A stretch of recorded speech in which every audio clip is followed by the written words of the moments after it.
അല്ലാതെ നീ എന്താ ദേവ പറയിപ്പിക്കാൻ നിൽക്കുന്നേ? അല്ല, നിന്നിൽ നിന്ന് ഞങ്ങൾ എന്ത് രഹസ്യം മറച്ചു വെച്ചു എന്നാ?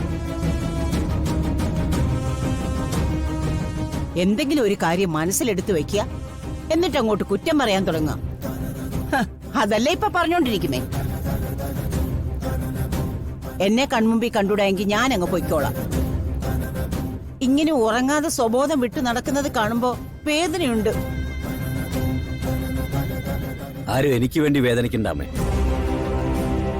അതിനൊക്കെ ഏറ്റവും ആദ്യം അവകാശമുള്ള ഒരാളിവിടെ ഉണ്ടായിരുന്നു, എന്റെ മോള്. അച്ഛനെ അവള് മനസ്സിലാക്കിയില്ലെങ്കിൽ പിന്നെ വേറെ ആരും മനസ്സിലാക്കുന്നതിൽ പ്രയോജനവുമില്ല.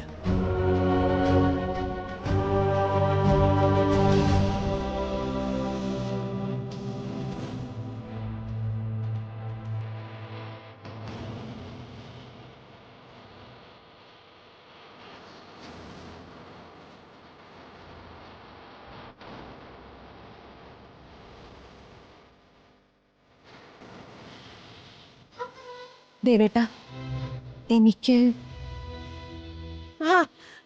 അവനെ ഒന്ന് വിശ്രമിക്കാൻ വിട ശോതേ. അല്ല, താൻ എന്താ പറഞ്ഞത്?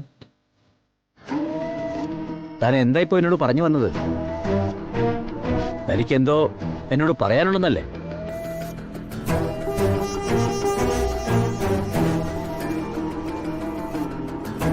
അല്ല, കുടിക്കാൻ എന്തേലും എടുക്കണോന്ന് ചോദിക്കാൻ വന്നതാ.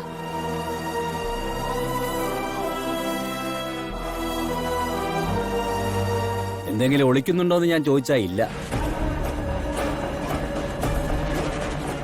പക്ഷേ എത്ര നാൾ നിങ്ങൾക്ക് ഇങ്ങനെ ഒളിക്കാൻ പറ്റുമോ ചോദേ?